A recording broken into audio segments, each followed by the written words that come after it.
dalam dan luar negeri semua mengambil berita, dan sekarang pun terhubung dengan teman-teman di Amerika, di Los Angeles, di New York, bahkan saya juga sudah memberitakan untuk teman-teman yang ada di Eropa. Oleh karena itu di sebelah kanan saya ini ada tim pengacara resmi MKC, yaitu Bapak Kamarudin dan Martin serta Febri, yang akan menjawab dengan jelas. Pertama yang saya minta, bagaimana berita MKC sebenarnya, Bapak? Silakan. Baik, terima kasih Bapak Syafudin. Terima kasih juga buat rekan-rekan di seluruh penjuru, termasuk di Amerika dan di tempat lainnya. Perlu saya jelaskan mengenai perkembangan daripada penanganan perkara Bapak MKC atau Bapak Haji Kusman. Pertama, beliau dilaporkan pada tanggal 21 oleh seseorang diduga suruhan atau petinggi daripada negeri ini, sehingga dalam waktu singkat, yaitu pada tanggal 25 sudah dilakukan penangkapan di Bali tanpa kita tahu bagaimana proses melengkapi mendiknya atau administrasi penyidikannya.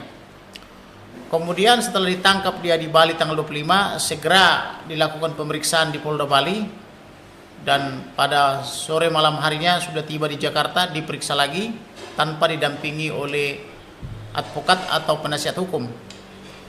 Kemudian setelah selesai diperiksa pada tengah malam, beliau segera dimasukkan ke rutan Bareskrim Polri, yaitu di basement 1, sedangkan diperiksa di lantai 15. Rupanya di sana dia sudah ditunggu-tunggu oleh seorang berpangkat Irjen Pol aktif atau anggota polisi aktif yang sedang menjalani tahanan karena dugaan korupsi atau penyalahgunaan kewenangan dan kawan-kawan, yaitu salah satunya adalah pimpinan Laskar Jihad Ormas tertentu beserta kawan-kawannya. Maka setiba di sana, maka tersangka yaitu Irjen Pol bisa leluasa masuk ke kamar atau ke ruangan sel daripada MKC, lalu melakukan penganiayaan sekira pukul 1.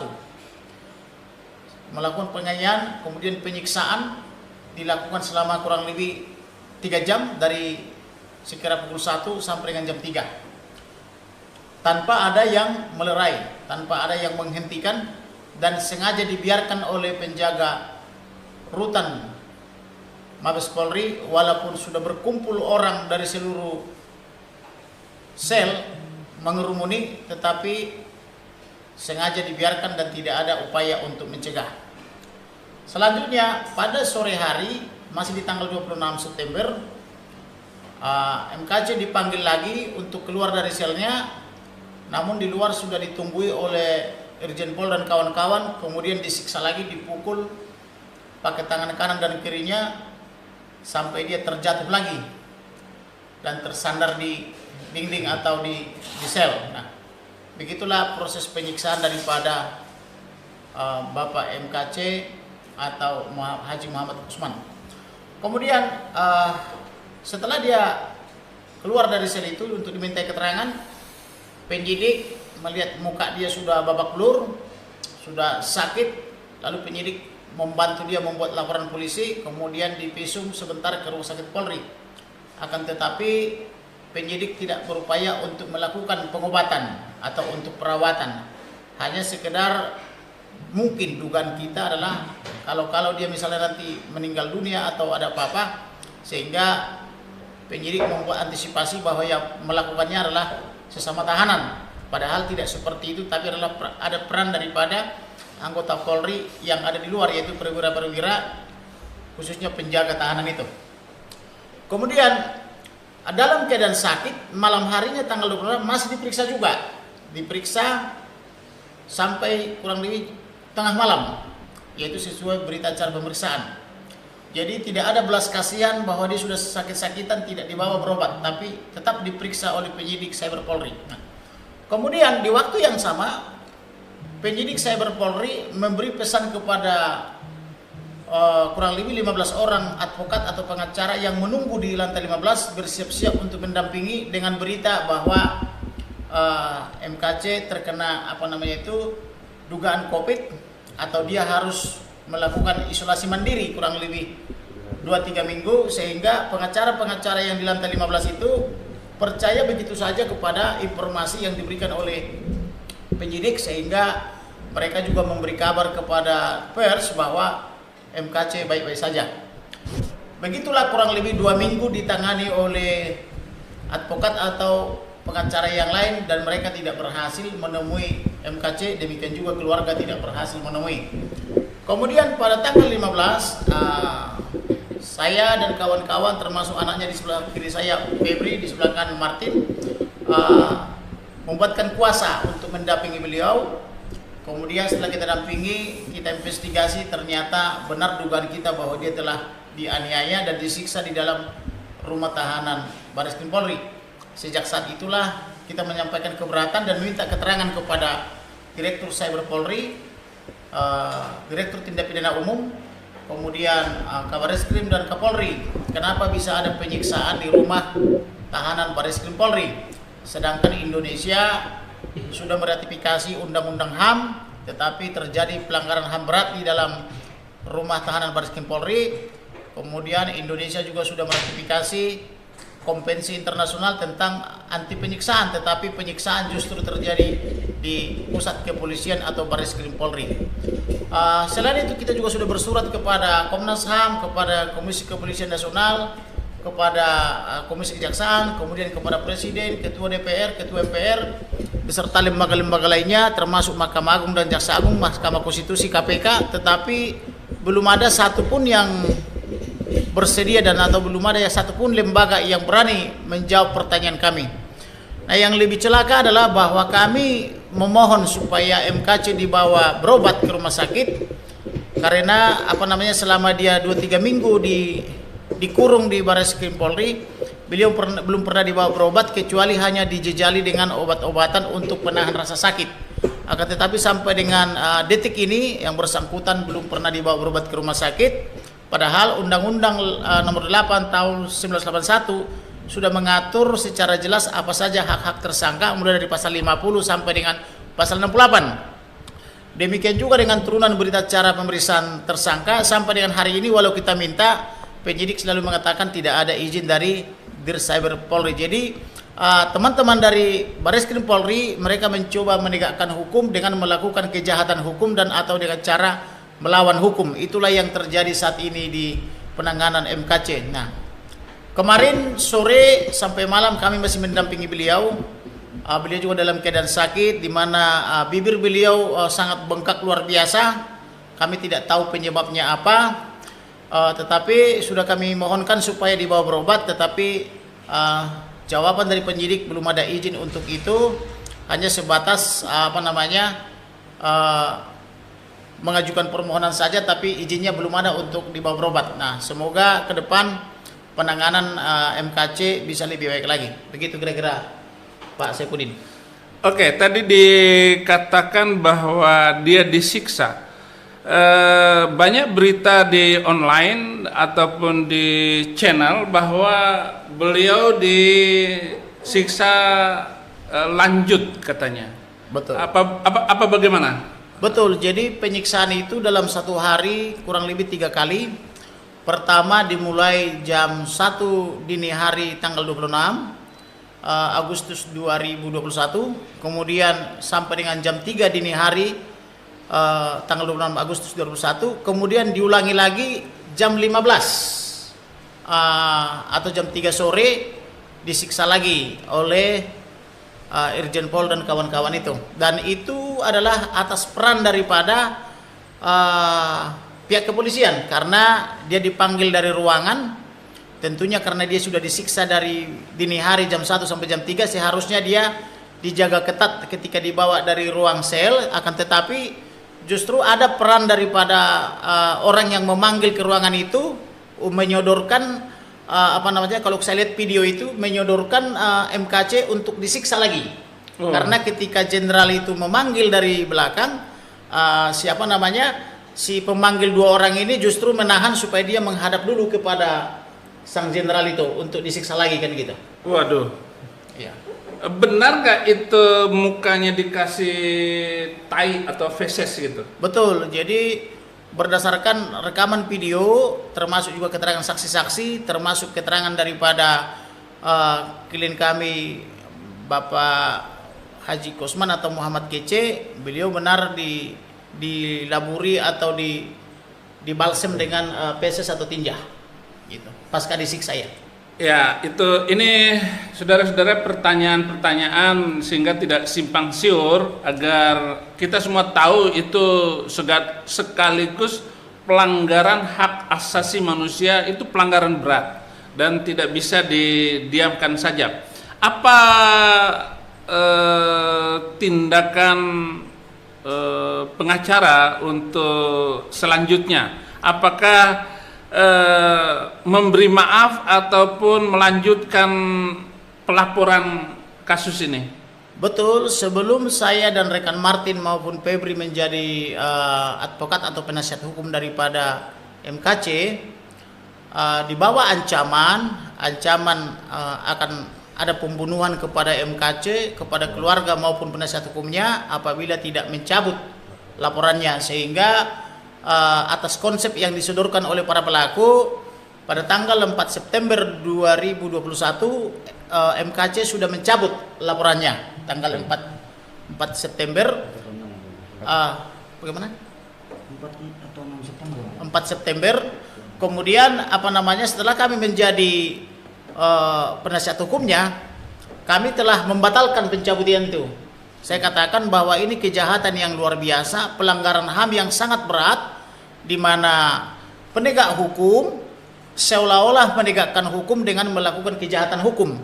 Nah, ini tidak dibenarkan. Seharusnya penegak hukum harus patuh hukum, yaitu patuh kepada hukum material, patuh juga kepada hukum formil, yaitu tata cara menegakkan hukum. Tetapi mereka ini menegakkan hukum secara barbar, artinya hukum selera mereka, bukan hukum yang berlaku positif begitu. Sehingga sekarang saya tambah lagi, setelah kita batalkan surat pencabutan itu, maka status daripada Irjen Pol dan kawan-kawan ini sudah menjadi tersangka. Oh, sudah jadi tersangka. Sudah jadi tersangka. Kemudian kami juga tidak mau apabila tersangkanya hanya orang bawah tanah. Ya. Tetapi ada peran lain, dan kami duga sampai tingkat jenderal yang terlibat untuk melakukan skenario ini, karena tidak mungkin tersangka Jenderal NB dan kawan-kawan bisa leluasa masuk ke kamar-kamar dan bisa terbuka semua pintu daripada sel-sel itu kalau tidak ada peran dari luar. Karena ketika kejadian yang pertama itu sel semua terbuka di malam hari, dan itu tidak lazim. Harusnya di malam hari itu orang berada di selnya dan itu sel harus tertutup. Tetapi semua bisa terbuka dan semua orang-orang di dalam sel tumpah ruah masuk ke dalam sel daripada MKC. Artinya ini ada unsur perencanaan yang matang, apalagi sampai sudah tersedia atau disiapkan oleh oknum jenderal tersangka NB. PSS-nya sudah disiapkan sebelumnya untuk dibaruri atau untuk dibalsem kepada tersangka MKC. Jadi ini bukan kelalaian atau tanggung jawab daripada kepala rutan saja yang setingkat AKP, tapi adalah ada dugaan bahwa perwira-perwira tinggi di belakang ini ada yang terlibat. Artinya itu, makanya saya katakan dari kemarin itu ada dualisme kepemimpinan di sana, sehingga ada dugaan bahwa para polisi ini sudah terpapar dugaan radikalisme dan intoleransi. Begitu. Oke, terima kasih. Terus mengenai apa sebenarnya MKC ini melakukan mengeluarkan video dan diskusi-diskusi agama selama ini,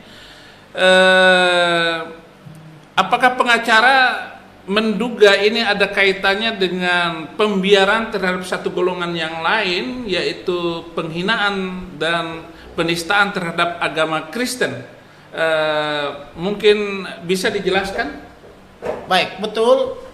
Memang betul di sini ada pembiaran. Makanya saya selalu katakan kejahatan itu bisa terjadi karena dua hal. Pertama karena perbuatan tentang kejahatan. Yang kedua karena membiarkan terjadinya kejahatan itu tapi diketahui. Kalau yang aktif melakukan kejahatan disebut dengan commission. Sedangkan kalau yang membiarkan terjadinya kejahatan apalagi secara terus-menerus, itu disebut omission, membiarkan terjadinya kejahatan. Nah, ini hukumannya sama. Yang melakukan dengan yang membiarkan hukumannya sama, sama-sama pelaku kejahatan. Nah, sehingga dalam kasus ini bisa dimintai pertanggungjawaban strict liability, juga pertanggungjawaban sebagai vicarious liability. Nah, itulah yang terjadi. Kemudian bahwa MKC ini kan disangka atau dituduh dia melakukan dugaan penistaan agama tertentu.